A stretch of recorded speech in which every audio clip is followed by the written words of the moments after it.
Assalamualaikum warahmatullahi wabarakatuh. Ketemu lagi dengan channel kami, Si Firman. Pada kesempatan kali ini saya akan menjelaskan tentang penyesuaian mekanisme terhadap pelayanan kunjungan secara tatap muka. Ini berdasarkan hasil sosialisasi tadi ya, tentang penyesuaian mekanisme terhadap pelayanan kunjungan secara tatap muka dan pelayanan yang berhubungan dengan pihak luar. Nah, di sini kita fokusnya ke layanan kunjungan secara tatap muka karena ini untuk masyarakat perlu tahu seperti itu.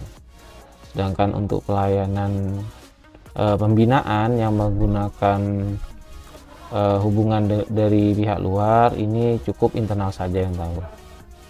Oke, kita langsung saja ya.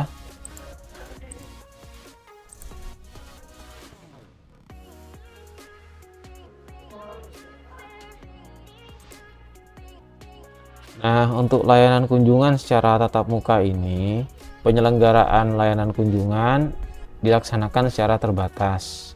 Nah, ada ketentuannya di sini. Yang pertama, pengunjung merupakan keluarga inti dari narapidana atau tahanan atau anak. Jadi sudah dibahas sebelumnya oleh saya mengenai keluarga inti pada persyaratan litmas itu ya, pengajuan litmas.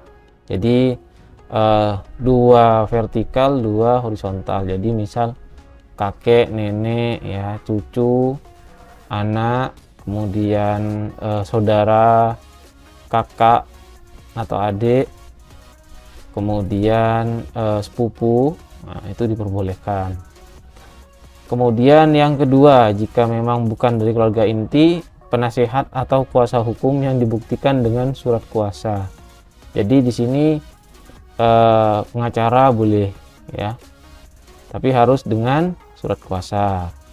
Kemudian perwakilan kedutaan besar atau konselor untuk narapidana atau tahanan atau anak warga negara asing. Nah, ini untuk warga negara asing ya. Jadi untuk yang lokal pribumi, jadi keluarga inti dari narapidana atau tahanan atau anak. Jika sebelumnya teman atau kerabat jauh bisa, untuk sementara ini dibatasi dulu. Nah, di situ dibuktikan dengan kakak mungkin ya, nanti di praktek lapangannya, tapi untuk mekanismenya yang disampaikan dari hasil sosialisasi seperti ini. Kemudian selain itu juga setiap narapidana atau tahanan hanya mendapatkan kesempatan menerima kunjungan 1 kali dalam 1 minggu pada jam kerja. Nah, jam kerja ini biasanya dari jam 9 sampai jam setengah 12 atau sampai jam 11. Nah, di situ yang biasanya ya, tapi kadang mungkin ada yang di lapas atau rutan lain ada kunjungan sore. Nah, namun untuk di tempat kami hanya pagi saja ya. Nah, di sini PBP itu hanya bisa dikunjungi satu kali dalam 1 minggu. Jadi jika ingin dikunjungi lagi maka minggu depan, seperti itu. Jadi tidak bisa dikunjungi tiap hari. Ini karena masih ada hubungan dengan pandemi belum usai, hanya saja sudah tren menurun. Jadi sudah tidak terlalu berbahaya seperti yang sebelum-sebelumnya. Selanjutnya, pengunjung telah menerima vaksin ketiga yang dibuktikan dengan aplikasi Peduli Lindungi atau sertifikat vaksin. Nah, jadi ini ya, pengunjung itu harus sudah mendapatkan vaksin booster.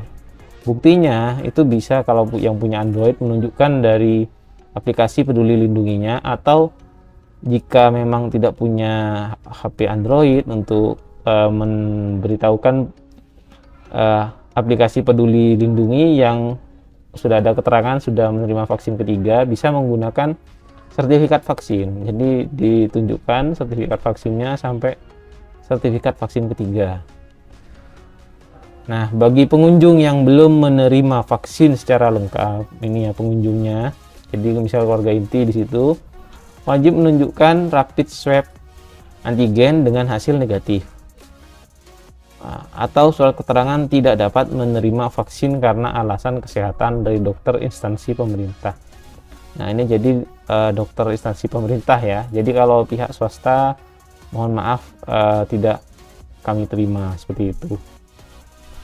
Nah, selanjutnya bagi narapidana atau tahanan atau anak yang belum vaksin, kunjungan dilaksanakan secara virtual. Jadi ini sebenarnya sama saja ya. Jadi maksud sama saja ini begini.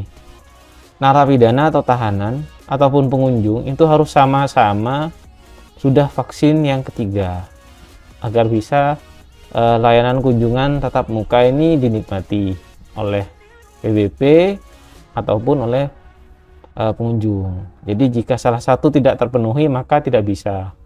Dari narapidana atau tahanan ternyata belum vaksin maka tidak bisa. Nah, dari pengunjung ini ternyata belum vaksin juga maka tidak bisa. Tapi kalau pengunjung tidak bisanya memang karena alasan kesehatan, jadi tidak bisa menerima vaksin atau bisa membuktikan dengan swab antigen negatif, ya tidak masalah. Cuma swab antigen ini bukan hal yang murah ya, tidak terjangkau ini. Jadi mungkin akan banyak dari pengunjung memilih lebih baik divaksin atau lebih baik tidak usah kunjungan tatap muka, virtual saja seperti itu. Sedangkan untuk narapidana kalau memang belum, nanti biasanya di lapas atau rutan menyediakan layanan kerjasama dengan Polri atau TNI yang sebagai penyelenggara vaksin. Nah, jadi kalau sudah vaksin ini nanti bisa menerima kunjungan secara tatap muka seperti itu. Selanjutnya, kunjungan bagi tahanan, dewasa atau anak diberikan setelah mendapatkan izin dari pihak yang menahan dan wajib memenuhi syarat nomor 3 dan 4. Nah, ini untuk tahanan ya, karena masih tahanan, jadi bukan narapidana. Jadi ini bukan wewenang dari pihak lapas atau rutan, jadi hanya dari pihak penahan. Misal dari Polres, maka Polres harus memberikan izin. Jadi jika tidak ada izin untuk tahanan ini, maka tidak bisa dibesuk atau tidak bisa dikunjungi. Misal juga dari kejaksaan, ternyata pihak penahan, jadi harus ada izin dari kejaksaan seperti itu. Sedangkan yang syarat nomor 3 dan 4 ini tadi ya sudah divaksin itu. Kemudian untuk kunjungan ini nanti akan ada jadwal kunjungan untuk menghindari penumpukan pada hari tertentu jika dibutuhkan seperti itu ya. Jika tidak ada maka mungkin nanti akan menggunakan jadwal kunjungan seperti biasa. Kalau di tempat kami dari jam 9 sampai jam 11. Kemudian tetap menyelenggarakan layanan kunjungan virtual guna mengakomodir bagi narapidana atau tahanan atau anak yang belum atau tidak memenuhi syarat mendapatkan kesempatan layanan kunjungan secara tatap muka. Nah, ini jadi yang tadi ya. Jadi karena tidak vaksin atau belum vaksin sehingga tidak bisa memenuhi syarat untuk mendapatkan layanan kunjungan secara tatap muka, maka dari pihak lapas atau rutan tetap akan menyediakan layanan kunjungan virtual atau video call seperti itu. Seperti di tempat kami itu sudah ada layanan video call gratis ya untuk WBP yang akan menghubungi keluarganya atau sebaliknya seperti itu. Penyelenggaraan layanan kunjungan secara tatap muka memperhatikan kepentingan keamanan dan tetap menerapkan protokol kesehatan. Nah, jadi walaupun ada layanan kunjungan secara tatap muka, ini tetap akan kami perhatikan tentang keamanan dan penerapan protokol kesehatan. Jika dirasa tidak aman, misal ternyata banyak yang tidak menggunakan masker tapi memaksa, maka ada kemungkinan dari pihak lapas atau rutan akan menutup layanan kunjungan, atau mungkin ada yang maksa ngeyel, jadi akan berakibat misalnya mengganggu keamanan, maka akan ditiadakan dulu.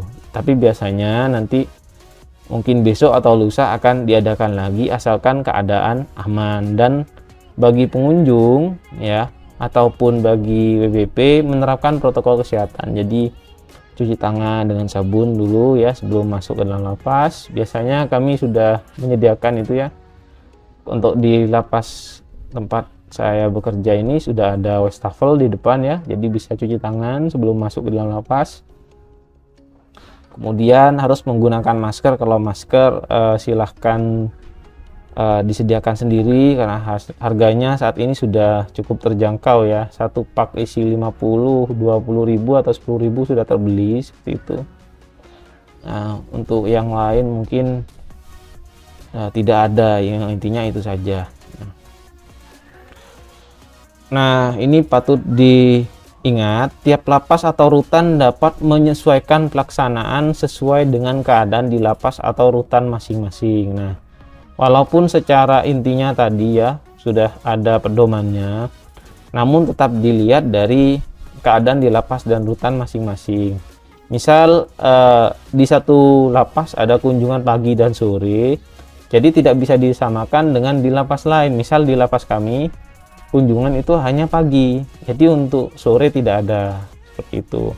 Atau di sini misal hampir hampir Idul Adha, jadi biasanya banyak yang ingin mengunjungi untuk sekedar memberikan daging sapi, daging kambing, seperti itu. Kalau di tempat kami untuk lauk biasanya itu banyak biasanya ya. Jadi mungkin karena banyak dari pihak lapas tempat kami ini, tempat saya bekerja, itu akan ada mungkin jadwal pagi dan sore untuk menanggulangi adanya terlalu banyak pengunjung seperti itu. Jadi biar tidak terlalu banyak, jadi ada pagi ada sore, tapi hanya untuk waktu tertentu, jadi menyesuaikan. Biasanya kalau Idul Fitri itu yang paling banyak dulu, tapi karena selama pandemi belum ada untuk kunjungan secara tatap muka langsung, jadi sepi seperti itu. Nah, mungkin itu saja penjelasan dari saya tentang penyesuaian mekanisme terhadap layanan kunjungan secara tatap muka. Nah, jika ada yang ingin ditanyakan tentang penjelasan dari video ini, silahkan tanyakan di kolom komentar di bawah ini ya. Dan jika kalian menyukai video ini, jangan lupa di like dan subscribe ya. Terima kasih. Assalamualaikum warahmatullahi wabarakatuh.